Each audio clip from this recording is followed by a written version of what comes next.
Votre fidélité à Dash Télévision nous honore. Madame, Messieurs, bienvenue à cette toute nouvelle sortie de votre magazine hebdomadaire d'actualité. C'est bien le Grand 7 sur Dash Télévision. Cette émission auquel nous refaisons l'actualité de la semaine. Nous passons en revue avec notre invité quelques actualités qui auront marqué cette semaine qui s'achève. Pour cette édition de Grand 7, nous allons marquer 4 arrêts principalement. Vous les découvrirez, ces arrêts, dans les prochaines minutes. Vous découvrirez également notre invité retenu pour cette autre édition du Grand 7. Je vous invite à rester sur place. Nous nous retrouvons juste après cette transition.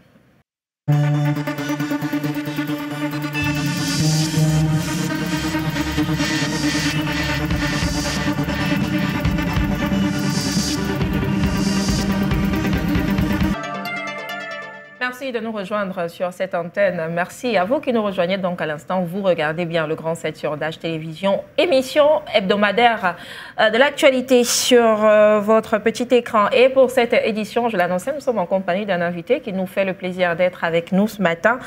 Edmond Kouyaté, il est avec nous. Bienvenue, monsieur. Bonjour Marie-Yvonne et bonjour à tous ceux qui nous font le plaisir de nous écouter aujourd'hui. Nous supposons que vous allez bien? Non, ça va. Je vais bien, Dieu merci, ça va. C'est une coutume dans cette émission, on prend des nouvelles de notre invité. Comment se portent vos activités professionnelles? Ben écoutez, on se bat comme on peut. Vous êtes économiste? C'est connu, c'est connu. Et donc, ça va, je pense qu'on fait l'effort. Je vais dire, on fait ce qu'on peut pour essayer de maintenir le cap. C'est pas facile, l'environnement un peu, ça se complexifie davantage. Mais je vais dire, quelqu'un avait dit, c'est quand c'est dur qu'on reconnaît les vrais durs. Bien sûr. Et donc, en ce moment, il faut faire preuve de beaucoup d'ingéniosité, beaucoup d'inventivité pour pouvoir surmonter un certain nombre de challenges qui se dressent devant nous, dans notre déploiement au quotidien, bien entendu. Et donc, écoutez, tant qu'on reste sur les rails, quand on n'est pas encore dans le ravin, on peut... en même temps que nous rendons grâce à Dieu, dire merci à tous ceux qui nous accompagnent, n'est-ce pas, chaque jour. Nous sommes en pleine année électorale, bien sûr. Il y a des préparatifs, même si vous n'êtes pas directement impliqué dans la préparation de ce scrutin. Comment est-ce que vous, en tant que citoyen, vous vous préparez à vivre ce moment? Vous êtes déjà inscrit sur les listes électorales? Ah, ça c'est depuis. J'ai ma carte d'électeur, je suis un citoyen, donc qui plus est, doit quand même impulser un exemple aux autres. Le devoir citoyen, ça doit quand même venir des personnes qui ont qui ont de la prégnance dans l'opinion. Et donc, je pense que c'est un exemple que nous devons d'impulser et de montrer le chemin aux autres. Singulièrement, le Cameroun s'apprête à vivre une année charnière, oui. 2025. Il y a tellement de soubresauts par rapport aux échéances qui s'annoncent en octobre. Et c'est empreint de tellement de soubresauts, tellement d'aléas, tellement d'incertitudes. Et alors, je crains malheureusement que cela ait une influence très très négative sur notre économie. Pourquoi? Parce que ce qu'il faut savoir, c'est qu'il y a un lien de causalité, si tu veux, il y a un lien de causalité entre, n'est-ce pas, la bonne santé politique et la bonne santé économique.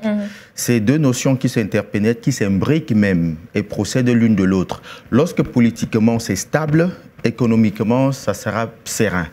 Mais lorsque ça commence à tanguer politiquement, il est fort à parier que le bateau économique risque de couler en premier. Je vous le dis pourquoi, parce que, vous savez, trivialement, ça se dit comme ça, l'argent n'aime pas le bruit. Et donc, lorsqu'il y a des signaux négatifs qui pointent à l'horizon, qui indiquent qu'il peut avoir, n'est-ce pas, un déficit de sérénité, du moins politiquement, économiquement, ça ne se porte pas bien. Pourquoi? Parce que ceux qui mettent de l'argent, on les appelle encore comme ça des investisseurs, c'est des personnes qui s'appuient sur un ensemble de leviers d'indications dont le premier, c'est la stabilité. Tant qu'ils peuvent suspecter à un seul moment que ça ne va pas être stable dans un horizon, j'ai dit que le moindre des soupçons, oui. S'ils soupçonnent que ça ne va pas être stable dans un horizon proche ou lointain, alors écoutez, ils vont se rebiffer, ils vont se dire non, moi je ne vais pas mettre mes sous. Et c'est pour ça que vous allez avoir l'impression, au fur et à mesure qu'on approche la date fatidique, de plus en plus qu'économiquement, ça va être très serré, ça va être très difficile. Parce que personne ne va vouloir prendre le risque d'investir dans un domaine ou dans un autre s'il ne sait pas dans quelle sauce le Cameroun va être bouffé au lendemain d'octobre, quoi. C'est-à-dire qu'il va se dire, est-ce que ça va bien se passer? Est-ce que ça va être serein? Ça va être calme? Surtout que... On sort la carte de la prudence. Voilà, on sort la carte de la prudence. Donc, c'est pour ça que j'invite les uns et les autres à ne pas être surpris s'ils se rendent compte que sur le plan économique, ça ne va pas très fort. C'est tout simplement parce que ceux qui tiennent le cordon de la bourse, ils vont serrer davantage, ils ne vont pas accepter de prendre le risque. Même pour investir sur n'importe quoi, ils ne vont pas accepter de le faire. On parlera justement d'économie. Ça fait partie des actualités retenues pour cette édition du Grand 7 avec la Banque des États de l'Afrique centrale qui a annoncé l'injection de la nouvelle gamme de monnaie. On en parlera, on sait très bien que c'est votre spécialité. Mais avant d'aborder les actualités retenues pour cette édition, est-ce qu'il y aura une actualité qui aura retenu votre attention, que vous aimeriez bien sûr partager avec nous? Alors, une actualité qui a retenu mon attention cette semaine, c'est malheureusement ceux-là, je vais dire, qui gardent la couverture de la liberté, n'est-ce pas, avec laquelle nous nous couvrons tous les jours. Je parle de nos soldats. J'ai appris avec beaucoup d'amertume ce qui s'est passé dans la partie septentrionale du Cameroun, où, en fait, c'était au Nigeria, poste avancé du Nigeria, bon, frontalier. Et donc, on sait que c'est depuis 2011, date à laquelle cette nébuleuse a décidé de nous arracher le sommeil des yeux.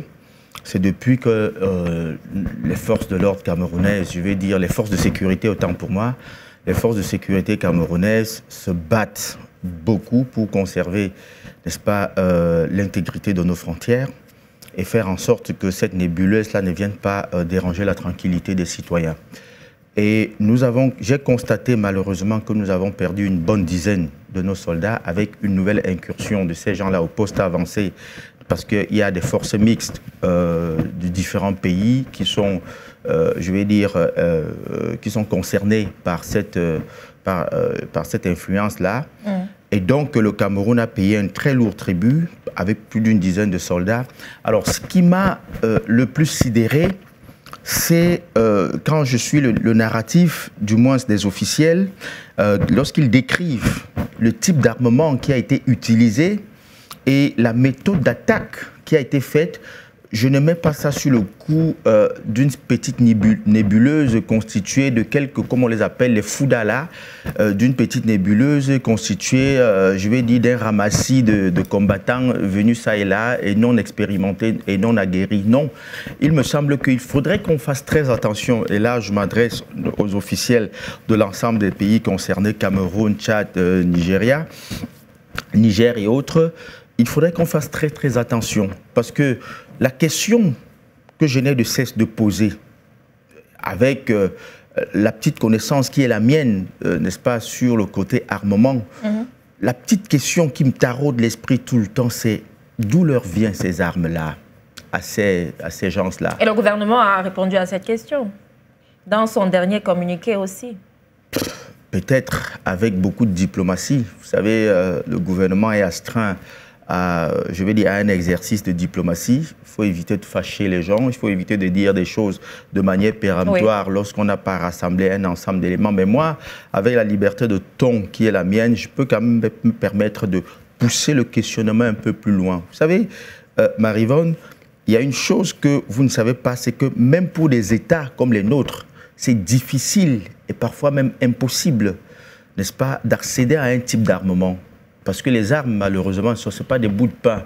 On dépose une pièce sur le comptoir et puis on prend le pain, on sort. Non. Les armes, c'est quelque chose de très contrôlé. Alors, lorsqu'on voit un type d'armement, y compris les drones, entre des mains, n'est-ce pas, des personnes, des nébuleuses comme ça, qui sortent ça et là, on a bien envie de se poser la question, à qui profite le crime? Qui finance ces gars-là? Qui les arme? Qui les entraîne? Qui leur donne le renseignement? Parce qu'une autre chose dans la guerre qui est vitale, si vous voulez faire la guerre, c'est le renseignement, c'est l'information. vous vous êtes rendu compte qu'il a suffi simplement que l'Amérique, Trump décide de ne plus partager le renseignement avec l'Ukraine pour que la Russie reprenne la région de Koursk, qui a été contrôlée par l'Ukraine pendant des mois. C'était en 2 jours. C'était un problème de renseignement, tout simplement. Et donc, les gars ont le renseignement, ils connaissent nos positions, ils connaissent le nombre d'hommes que nous avons dans les postes avancés, ils connaissent nos différentes positions, et c'est pour ça qu'ils définissent une méthode d'attaque, n'est-ce pas? Ils prennent en ceinture, je vais dire, nos forces de l'ordre, ils les prennent en sandwich et ils réussissent à faire en sorte qu'ils ne puissent pas définir un cap pour pouvoir se rabattre. Ça veut dire que stratégiquement, ils sont bien renseignés.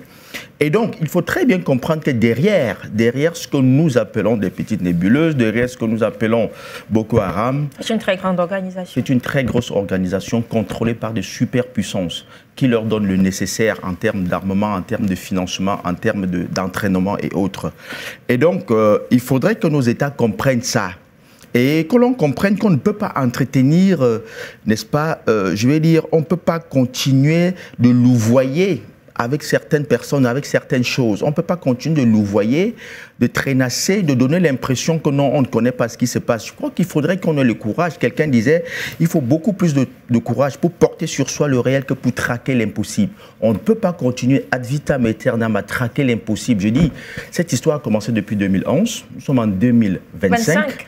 Vous pouvez voir, ça fait pourquoi 15 ans que nous sommes là à louvoyer avec des gens qui, n'est-ce pas, génèrent des pertes énormes, colossales chez nous. Vous savez que la région d'extrême nord, toujours pour des raisons sécuritaires, à l'instar de la région du nord et sud-ouest, est déclarée économiquement sinistrée. Ça veut dire que ça ne contribue plus, n'est-ce pas, je vais dire, dans le PIB camerounais, ça ne contribue plus. Au contraire, c'est devenu des zones qui siphonnent le peu de budget que nous produisons ça et là. Pourquoi? Parce qu'il faut entretenir les hommes qui sont là-bas, il faut donner de la logistique en termes d'armement, en termes de carburant, en termes de tout ce que ça coûte, entretien des hommes et tout. Alors ça siphonne le peu de budget et ça nous affaiblit et donc ça déstructure un peu notre structure budgétaire parce que parfois on est obligé de puiser sur des lignes qui étaient prévues à des faits d'investissement pour pouvoir envoyer à des faits sécuritaires. Où est-ce que ça fait? Parce que malheureusement, ça dit que c'est tous les jours qu'on vous donne des dégâts, c'est quelque chose que vous ne pouvez pas planifier. C'est-à-dire on vous dit par exemple qu'aujourd'hui nous avons perdu 4 camions de troupes, nous avons perdu tel type d'armement. Il faut remplacer parce que ceux qui sont restés sur le terrain ne vont pas malheureusement marcher à pied. Il faut remplacer. Si vous n'avez pas budgétisé ça, il faut aller puiser sur une ligne imprévue. Et c'est pour ça que vous voyez, ceux qui entretiennent cela savent pourquoi ils le font. Ils le font à dessein pour pouvoir nous fragiliser et nous rendre extrêmement dépendants. Et donc c'est pour ça que je dis que nos États, nos officiels doivent faire très attention et je pense qu'il faudrait à un moment donné avoir le courage de dire les choses telles que cela se présente et mettre ceux qui ont l'étiquette de nos partenaires historiques, il faut les mettre face à leurs responsabilités, leur dire des vérités comme ça s'est fait ailleurs. Vous avez vu par exemple que dans l'AES, les gens ont été obligés de dire des vérités aux gens. Ils ont mis, n'est-ce pas, ils ont ouvert au grand jour un certain nombre de réalités. Ils ont mis ceux qui étaient jusque-là considérés comme leurs partenaires historiques dans ce que j'appelle entre griffes, lutte contre le terrorisme et qui les entraînaient dans une spirale devenue infernale pendant 10 ans et on ne voit pas d'évolution. Ils ont été obligés de leur dire, écoutez, vous ne pouvez pas être sapeur-pompier, venir m'aider à éteindre le feu, mais le feu part de ma petite cuisine, a envahi mon salon et a envahi toute ma chambre. Ça veut dire que soit c'est vous, le sapeur-pompier, qui ne savez pas ce que vous êtes en train de faire, soit c'est vous qui, n'est-ce pas, au lieu de purger de l'eau, vous purgez de l'essence sur le feu. Et donc, ça a obligé leurs partenaires à prendre des postures que tout le monde connaît aujourd'hui et ça les a également mis face à leurs responsabilités. Ils ont compris que la souveraineté d'un pays, ça ne se sous-traite pas, ça se bataille. Et seuls, n'est-ce pas, je vais dire, les citoyens de ces pays-là ont vocation à batailler pour maintenir, n'est-ce pas, l'intégrité de leurs frontières et gagner leur souveraineté. Merci, monsieur. Vraiment, on a préféré vous laisser vous étaler sur le sujet parce que c'est un sujet qui est important aussi. Ouais. On en parlait encore sur Tout à fait. La semaine dernière, cette attaque au poste frontalier de Woulougo. On parle de cette attaque, mais on parle aussi des dispositions à prendre pour que de telles attaques ne se produisent plus. Il faut des dispositifs adaptés aux attaques, où on l'a bien retenu, rassurez-vous. Nous allons parler des informations retenues que nous avons retenues cette semaine. Merci de vous prêter à cet exercice, de commenter l'actualité de cette semaine. Elle n'a pas été très dense, mais au moins nous avons pu tirer de là quelques actualités. Nous avons marqué notre premier arrêt. Vous allez peut-être vous demander pourquoi. Vous comprendrez tout à l'heure.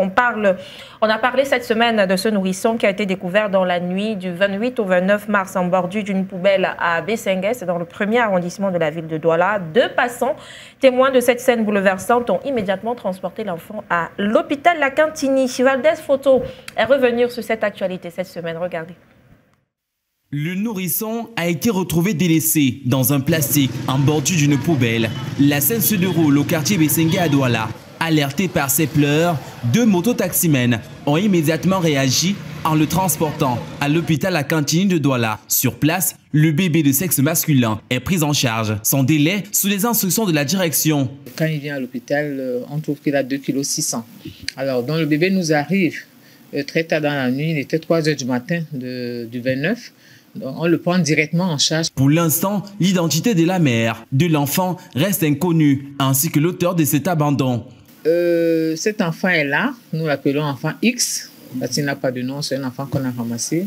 Il va bien. Alors, nous sommes en train de voir avec le service social comment faire pour poursuivre les procédures, n'est-ce pas, pour la prise en charge administrative de cet enfant. Ce cas n'est malheureusement pas une première à l'hôpital La Cantini. Plusieurs autres nourrissons abandonnés y ont déjà été admis, illustrant un phénomène récurrent qui interroge sur la détresse de certaines mères et l'insuffisance des mécanismes de protection sociale pour les femmes en difficulté. La première, souvent, c'est une déception avec peut-être le géniteur. Peut-être que c'est un géniteur à la fin qui a refusé de reconnaître la grossesse, voyant qu'elle n'a pas les moyens pour pouvoir subvenir aux besoins de cet enfant.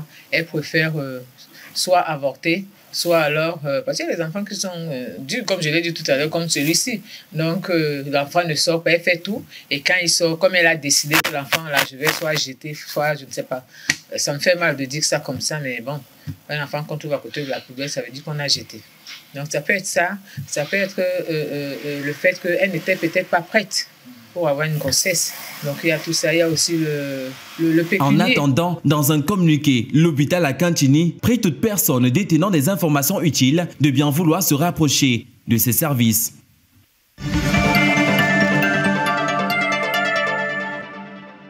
C'est donc ça la triste réalité. Aujourd'hui, nous parlons de Bessengue, mais en réalité, on peut parler de plusieurs autres quartiers aussi où des nourrissons ont été retrouvés. Cela traduit un réel malaise. Qu'est-ce que cela suscite en vous, Edmond Kouyaté? Cela nous plonge en plein dans la décrépitude de notre société. Il y a eu depuis beaucoup d'années maintenant, il y a eu une déstructuration du tissu social camerounais avec en toile de fond la précarité. Et comme je l'ai souvent dit, la précarité rime avec beaucoup de choses. Insécurité, immoralité et tout ce que vous pouvez imaginer. Tout simplement pourquoi? Vous avez de plus en plus des parents qui, du fait de la précarité, n'arrivent plus à assumer leur autorité parentale sur les enfants. Et le corollaire de cela, c'est que les enfants également, qui ne sont plus bien pris en charge dans les familles, sont obligés de se livrer à la débauche, à l'immoralité, à tout ce que vous pouvez imaginer pour pouvoir, n'est-ce pas, survivre. Malheureusement, lorsqu'on se livre à la débauche, qu'on se livre à tout ce que je ne vais pas citer, vous comprenez très bien. Il y a tellement de mots, tellement aujourd'hui dans notre société. Lorsque une jeune fille, par exemple, va se livrer à ce type d'activité très peu recommandable et même pas recommandable du tout, il y a des conséquences qui sont au bout de la chaîne. Ça peut être des grossesses indésirées, ça peut être des maladies sexuellement transmissibles, des IST, des MST. Et donc, vous comprenez qu'une IST, une MST qui n'est pas prise en charge normalement peut entraîner la mort et tout ce que vous pouvez imaginer. Il y a également, comme je l'ai dit, au bout de la chaîne, des grossesses indésirées. Et la dame, l'infirmière ou le médecin expliquait qu'avant d'en arriver là, elle a certainement usé de beaucoup d'autres moyens retors, notamment l'absorption des pilules, d'autres substances susceptibles d'évacuer. Et malheureusement, elle a encore dit, il y a des enfants qui sont têtus, qui sont téméraires, qui s'accrochent à la vie. Il s'est dit, ben, vous avez voulu que je vienne à la vie, je m'accroche, j'y suis, je reste, moi je ne sors pas. Et donc ces effets-là, ces substances qu'elle va absorber, peuvent être sans prégnance sur ce bébé et qui s'accroche. Et finalement, tant bien que mal, caillant, elle va donner vie à l'enfant. Et la dernière solution qui lui reste, c'est de se débarrasser de cette façon. Pourquoi? Parce que toute équation faite dans sa tête, elle se dit, moi-même, j'arrive pas à me prendre en charge, j'arrive pas à manger, ne serait-ce qu'une ou deux fois par jour. Traîner un bébé, déjà, ça va être compliqué parce qu'il faut subvenir à ses besoins. Peut-être que le père est parti, il a abandonné. Non, très souvent, n'a pas reconnu la grossesse. Très souvent, tu as plusieurs cas de figure. Elle ne connaît même pas qui est le père de l'enfant parce qu'elle, comme je vous l'ai dit, dans l'immoralité, elle traîne avec plusieurs garçons. Et puis, parfois, elle ne connaît même pas. D'autres fois, même si elle connaît, c'est aussi quelqu'un qui réussissait juste à lui donner 2000 et pas plus, ou 1000 francs, de quoi manger, pas plus. Et puis, une fois qu'on lui dit qu'il y a une charge supplémentaire qui va s'augmenter, il prend la poudre d'escampette, il disparaît et il abandonne la jeune fille seule à son propre sort. Et donc, voilà, elle qui se retrouve avec ça. Elle fait plusieurs équations, enfin, quelle que soit l'équation, ça sera toujours une équation à plusieurs inconnus. Comment je fais désormais moi-même pour continuer de me prendre en charge, c'est compliqué.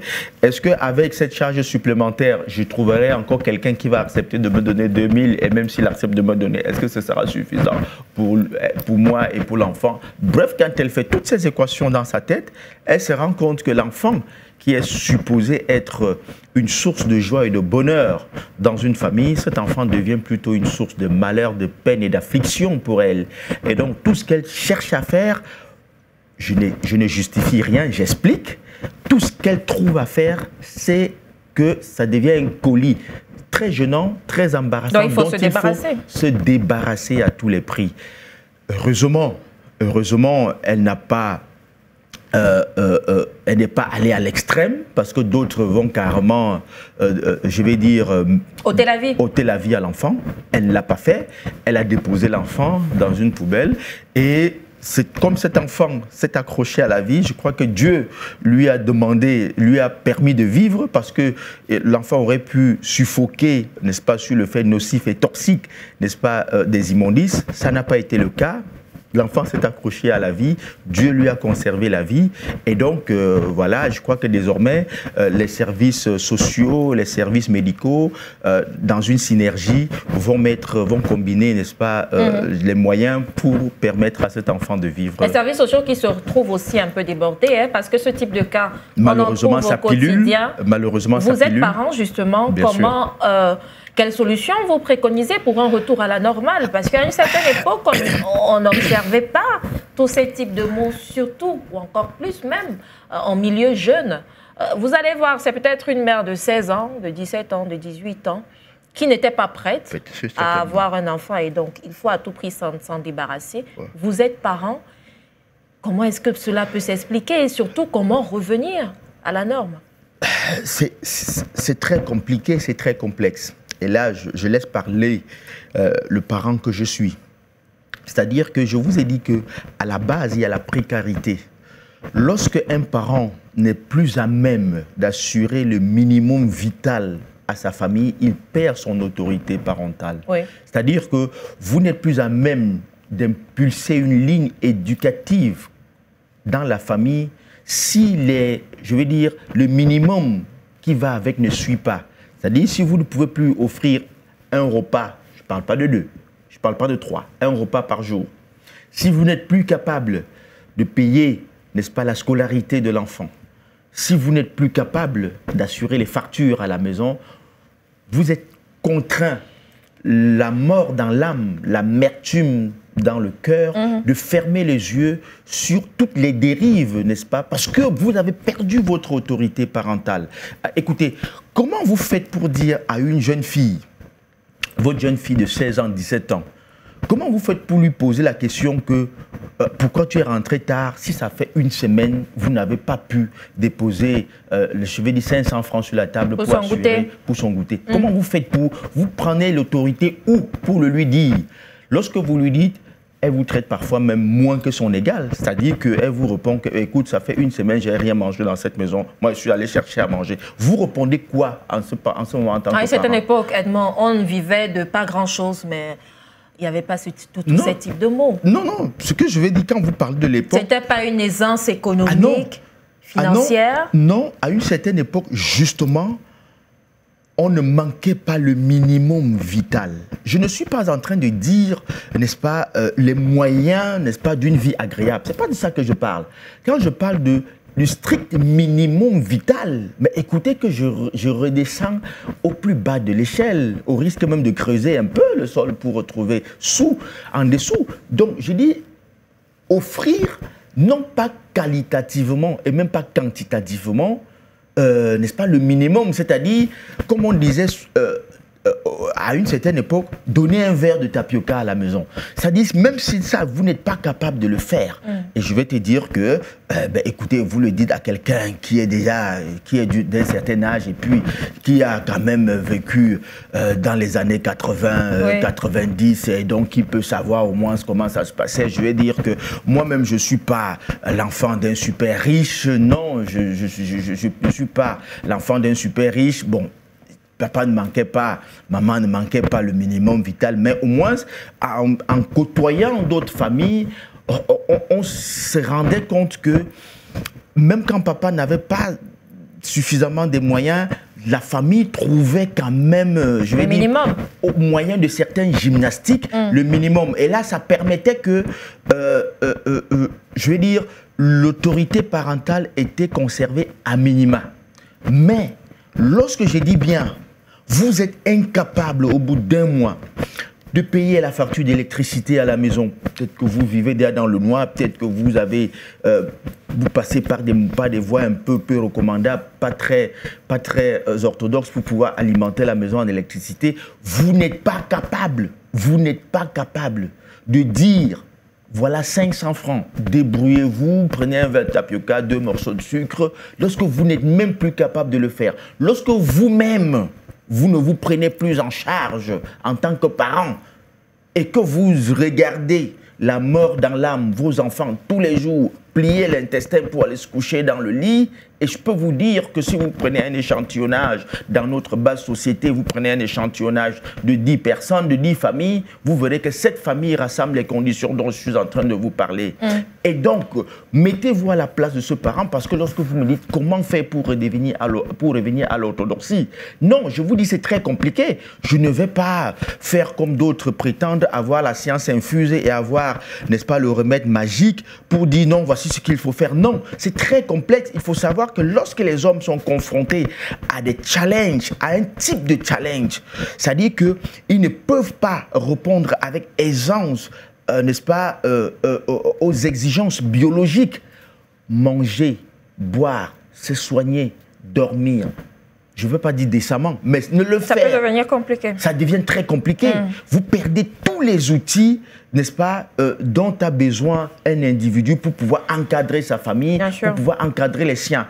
Et donc, lorsqu'on se retrouve dans cette situation, il faut savoir que ça peut devenir très compliqué et les solutions toutes faites que les gens peuvent venir dire non, il faut faire ça, les parents ne peuvent pas faire. Non, ça devient très compliqué. C'est pour ça que j'évite parfois de surfer sur certains terrains que je trouve très délicats et que je pense pas très commodes pour les individus. En tout cas, il faut surtout continuer la sensibilisation. Il faut aussi davantage accentuer sur l'éducation des enfants, parce qu'il faut le reconnaître aujourd'hui, les parents n'ont plus le temps.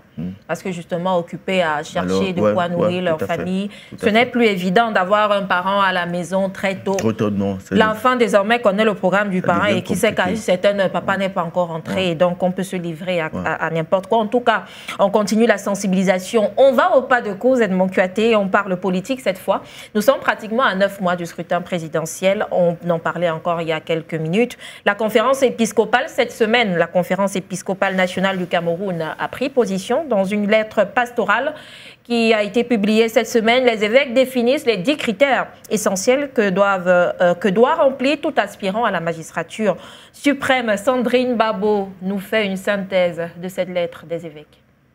Les évêques du Cameroun, à travers la conférence épiscopale nationale, ont récemment publié une lettre pastorale décrivant quelques critères essentiels pour un candidat idéal à la présidentielle de 2025. Ces critères incluent intégrité et leadership moral, humilité et modestie, gestion efficace de l'économie. La conférence épiscopale nationale du Cameroun souligne que le prochain dirigeant doit encourager l'unité nationale, lutter contre la corruption et être capable de gérer les crises. Les évêques insistent également sur l'importance d'écouter et de dialoguer tout en respectant l'état de droit. D'après les évêques du Cameroun, cette initiative vise à encourager un scrutin apaisé, inclusif et transparent dans un contexte politique marqué par les tensions et des appels à la candidature de figures politiques influentes. La conférence épiscopale nationale du Cameroun appelle à une prise de conscience collective pour un avenir où les valeurs humaines et éthiques l'emportent sur les intérêts personnels. S'agissant de l'organisation du scrutin à venir, les évêques attirent l'attention de tous ceux qui organisent l'élection présidentielle d'octobre 2025 au Cameroun face aux multiples violations des lois de la République dans l'exercice de leurs fonctions respectives. À œuvrer effectivement pour que les élections se déroulent en toute tranquillité, transparence et justice, car le respect des droits des électeurs et de leur volonté est une garantie pour la sauvegarde de l'unité, la cohésion sociale et la paix durable dans le pays. Les évêques du Cameroun invitent tous les Camerounais du monde entier à se préparer pour un changement historique en octobre 2025. Ils leur demandent de continuer d'aller s'inscrire massivement sur les listes électorales en attendant la publication obligatoire de la liste électorale nationale conformément à l'article 80 du Code électoral.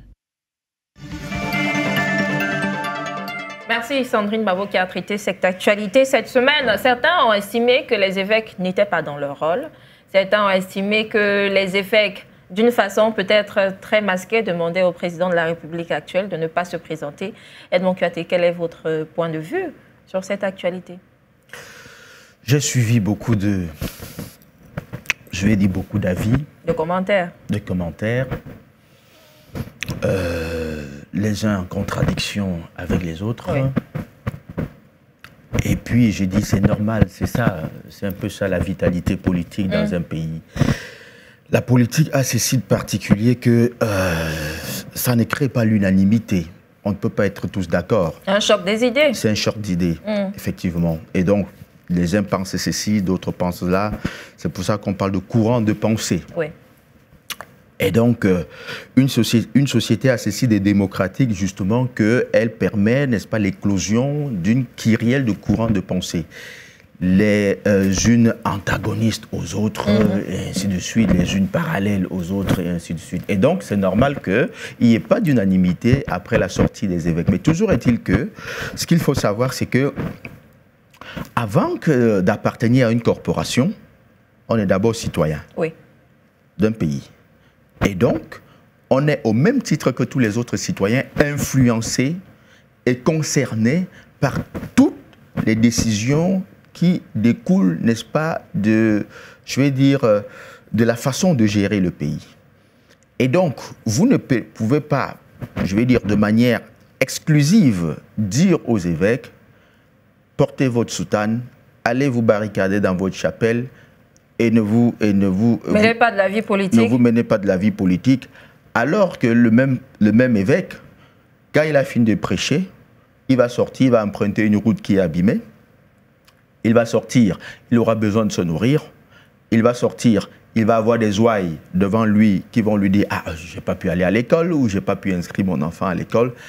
Et donc, en ce moment, même si vous estimez qu'il n'est pas le parent direct de l'enfant, au moins en tant que l'encadreur spirituel de cet enfant ou du parent de cet enfant, il est au même titre concerné que par le parent.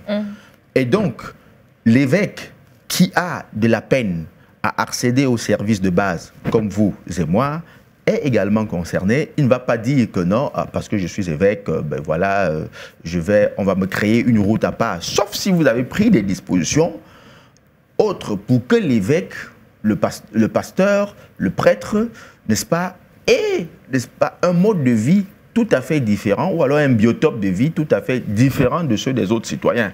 Mais si vous considérez que l'évêque, le prêtre, le pasteur partagent le même biotope de vie, le même environnement, et est influencé au même titre que vous et moi, alors soyons quand même d'accord que cela lui donne un droit de citer, cela lui donne voix au chapitre, n'est-ce pas, dans la manière de concevoir les politiques publiques dans notre pays. Au moins parce qu'il est citoyen et qu'il est concerné.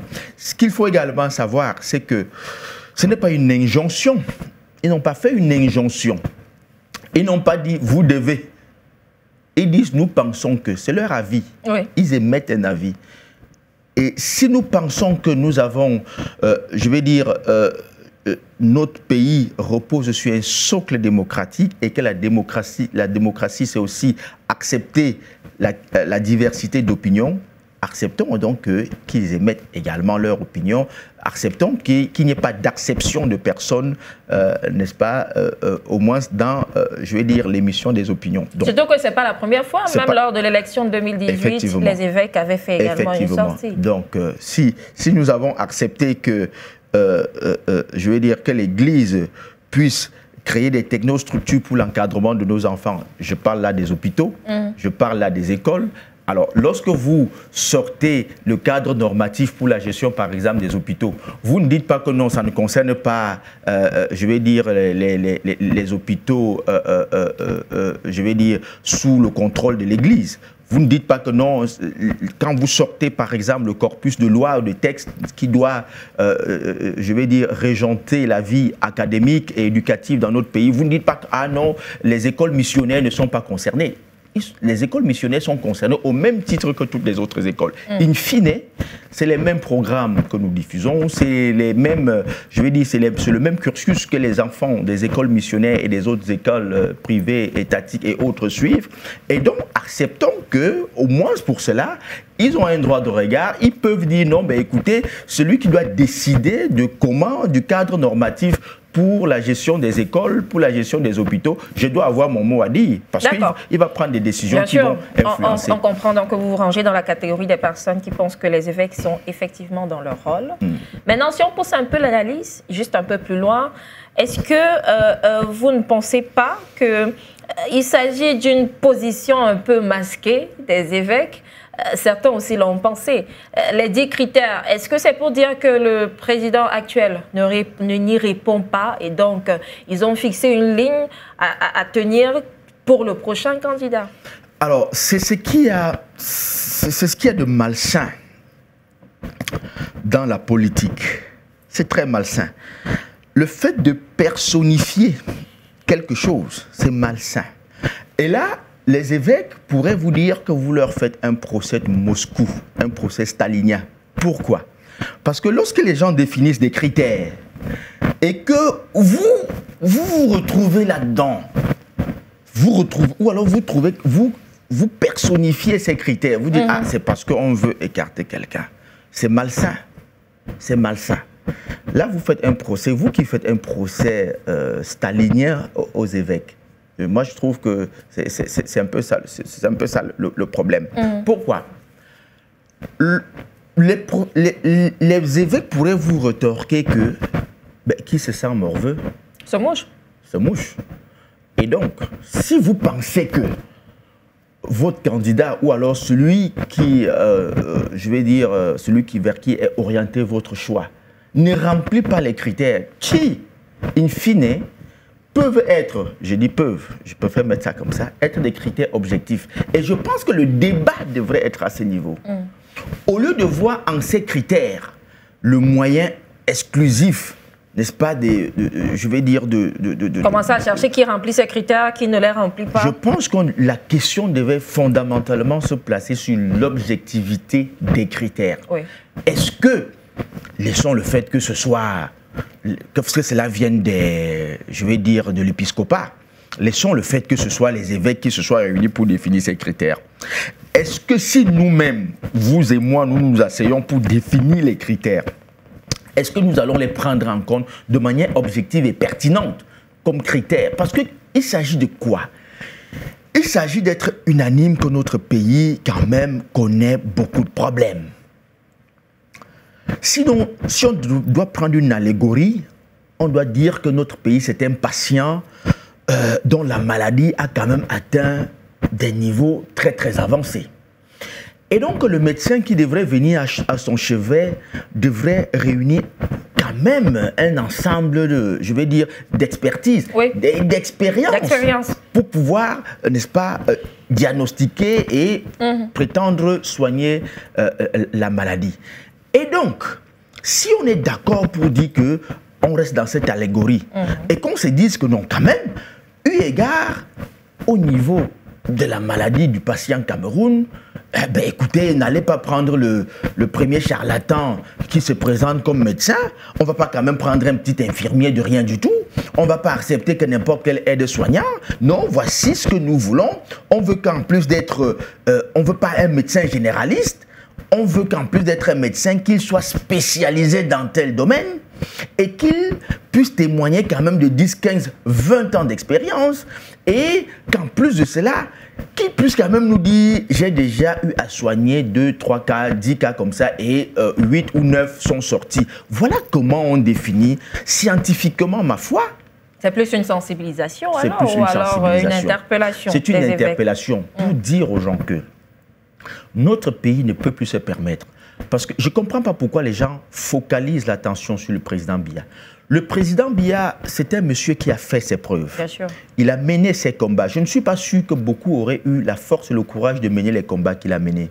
Je ne sais pas pourquoi les gens veulent toujours ramener ce monsieur à des proportions bassement terre à terre. Monsieur Biya, c'est un monsieur qui a mené ses combats. Les gens n'ont même pas idée des combats que ce monsieur a menés. Il ne faut pas toujours le ramener, vouloir le malaxer dans toutes les sauces. Non.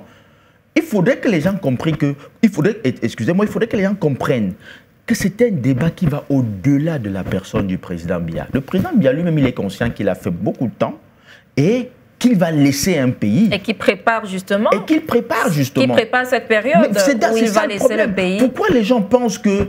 Pourquoi les gens ne voient l'avenir du Cameroun qu'à travers le président Biya? Le président Biya a fait son temps. Il a fait du chemin. Et donc je pense que ce monsieur lui-même aujourd'hui, au fond de lui, dans la plus grande profondeur de sa conscience, n'est interpellé que par une seule chose. Quel est le Cameroun que je vais laisser? Parce qu'il a conscience qu'il finira par laisser le Cameroun. Ça peut être aujourd'hui, ça peut être demain, mais il finira par laisser le Cameroun. Je pense que s'il y a une question qui taraude son esprit plus que tout le monde, c'est de se dire, ce Cameroun que j'ai dirigé, moi aussi, à ma façon, comment est-ce que je vais le laisser? Et à qui est-ce que je vais le laisser? Est-ce qu'on peut encore se permettre aujourd'hui de laisser le Cameroun entre des mains inexpertes? Est-ce qu'il va encore se présenter aussi? Il n'a pas encore déclaré. That is a billion dollars of question. Même s'il devrait encore se présenter ou pas. Toujours est-il que je dis, je me projette même dans un cas de figure où, au soir des élections d'octobre, il est vainqueur. Mais est-ce qu'il sera encore là en 2050, en 2000 machin? Mais c'est la question qu'il faut qu'on se pose. Très bien. Pourquoi est-ce que les gens ne pensent pas que il n'est pas tabou, il ne faut pas mettre une chape de plomb sur le débat d'après le président Biya? On s'est dit, bon, même s'il est là encore en 2025, en 2026, si il ne devrait pas être là en 2027, est-ce qu'il faudrait laisser ce pays entre des mains inexpertes, eu égard aux challenges, aux défis colossaux, n'est-ce pas, que traverse le Cameroun? Et donc, je pense que le problème, il est là. Moi, je ne vais pas interroger qui a défini les critères. Moi, je serais même encore beaucoup plus rude. Les gens trouvent même que c'est rude. Moi, je serais même encore beaucoup plus rude s'il m'était donné de participer au collège qui définit les critères de qui va, n'est-ce pas, je veux dire, prendre le Cameroun, mais je serais encore beaucoup plus rude. Parce que justement, le problème, il est là, Marie-Vonne. Le problème, c'est que beaucoup de charlatans viennent là, chacun est candidat à l'élection, chacun est candidat. Mais lorsque vous allez causer avec lui 5 minutes, vous vous rendez compte, le programme. Il ne connaît même... Non, le programme, c'est autre chose. N'importe qui peut saisir un cabinet, on lui bidouille un programme. N'importe qui peut le faire. Il y a beaucoup de cabinets qui ont une certaine expertise en la matière. Vous saisissez un cabinet, ils vont vous bidouiller un programme. Mais est-ce que vous avez connaissance des problèmes, de la profondeur des problèmes du Cameroun? Très souvent, je m'amuse. à causer un peu avec certaines personnes, mais je me rends compte de la méconnaissance qu'ils ont des problèmes du Cameroun. Les gens vous parlent l'eau, l'électricité. Non, ça, ce sont les conséquences. C'est pour ça que vous allez vous rendre compte que beaucoup de gens s'attardent sur les conséquences et personne n'a le courage d'attaquer, n'est-ce pas, les causes profondes des problèmes de notre pays. L'un des problèmes, par ignorance très souvent, oui. On a bien envie de finir de vous écouter sur ce sujet, mais le temps nous tient à la gorge. L'un des problèmes des Camerounais, c'est la rareté des pièces de monnaie. C'est connu depuis longtemps maintenant. On va se passer du reportage qui a été réalisé cette semaine, mais vous êtes sans doute au courant, c'est votre domaine de prédilection. Cette nouvelle gamme de pièces de monnaie qui entre en circulation dans la zone SEMAC, l'annonce a été faite à l'issue du dernier conseil d'administration de la Banque des États de l'Afrique centrale. Cette gamme baptisée Type 2024, elle a été dévoilée cette semaine avec des touches d'innovation. L'initiative principalement vise à mettre un terme à la pénurie persistante des pièces de monnaie. Edmond Kiaté, est-ce que le problème est résolu? La pièce de 200 francs CFA qui fait son entrée en circulation, le problème sera résolu. La BA qui nous a garanti que les pièces seront conçues de façon plus sécurisée, donc on n'aura plus l'exportation illégale des pièces de monnaie comme cela se faisait. Est-ce qu'on est rassuré? Alors, le problème n'est pas de résoudre la question de manière ponctuelle et conjoncturelle. Il faut résoudre le problème de manière structurelle et pérenne. C'est-à-dire que vous avez évoqué les causes. Le problème, c'était, n'est-ce pas, cette expatriation. La pénurie, c'est une conséquence. Mais la cause fondamentale, c'était l'expatriation ou alors l'exportation, n'est-ce pas, des pièces de monnaie par certains de nos partenaires qui l'utilisaient à d'autres fins.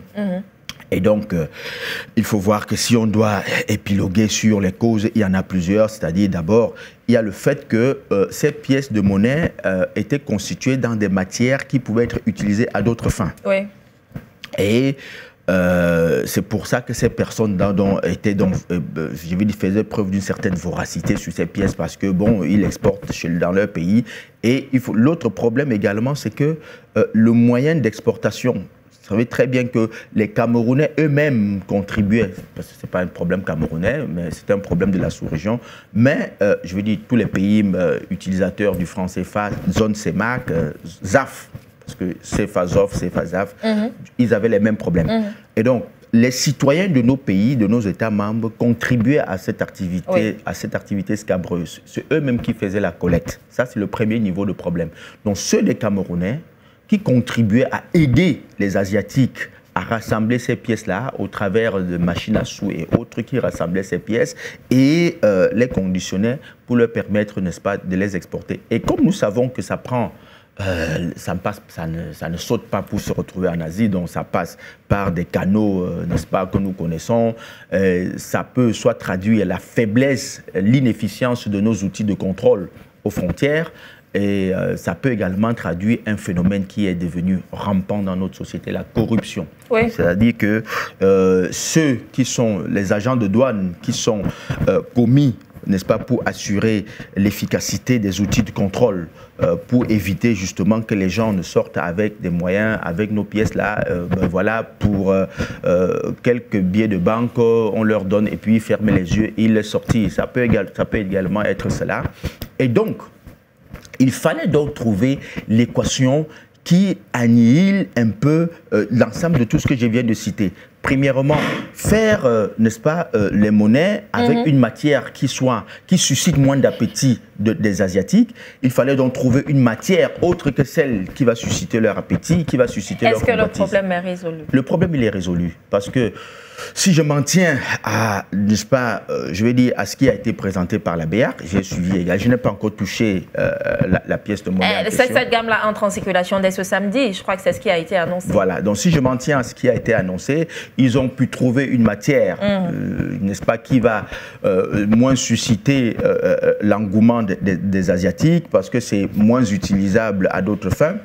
Et également, ils ont pu concevoir la pièce, la morphologie de la pièce fait en sorte oui, elle a changé. Elle ne peut plus être utilisée dans des machines à sous. Oui.